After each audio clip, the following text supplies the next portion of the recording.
Deuteronomy chapter 14. You are sons of your God YHWH. You do not cut yourselves, nor make baldness between your eyes for the dead.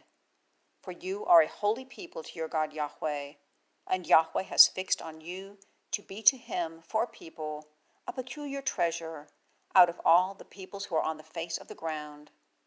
You do not eat any abomination.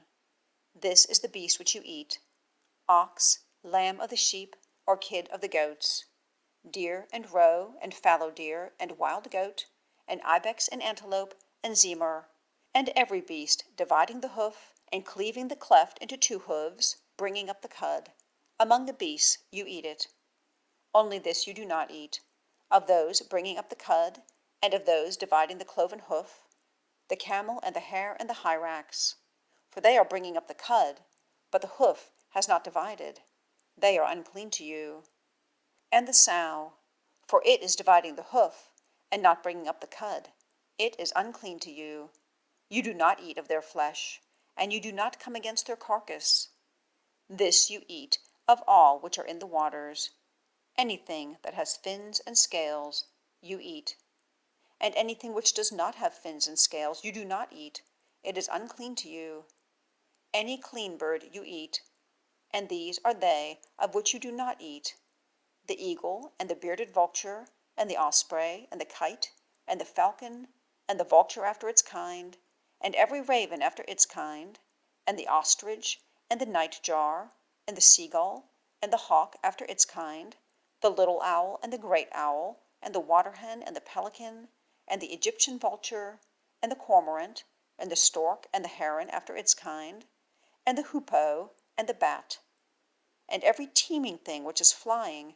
It is unclean to you. They are not eaten. Any clean bird you eat.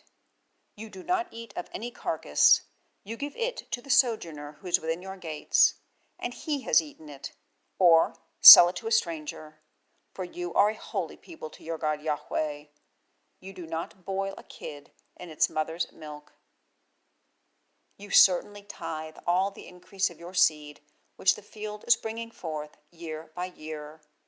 And you have eaten before your God YHWH, in the place where he chooses to cause his name to dwell, the tithe of your grain, of your new wine and of your oil, and the firstlings of your herd and of your flock, so that you learn to fear your God YHWH for all the days. And when the way is too much for you, that you are not able to carry it, when the place is too far off from you, which your God YHWH chooses to put his name there, when your God YHWH blesses you, then you have given it in money, and have bound up the money in your hand, and gone to the place on which your God YHWH fixes. And you have given the money for anything which your soul desires, for oxen and for sheep and for wine, and for strong drink, and for anything which your soul asks for. And you have eaten before your God YHWH there, and you have rejoiced, you and your house. As for the Levite who is within your gates, you do not forsake him, for he has no portion and inheritance with you. At the end of 3 years you bring out the tithe of your increase in that year, and have placed it within your gates. And the Levite has come in, for he has no part and inheritance with you, and the sojourner and the fatherless and the widow who are within your gates, and they have eaten and been satisfied, so that your God YHWH blesses you in all the work of your hand which you do.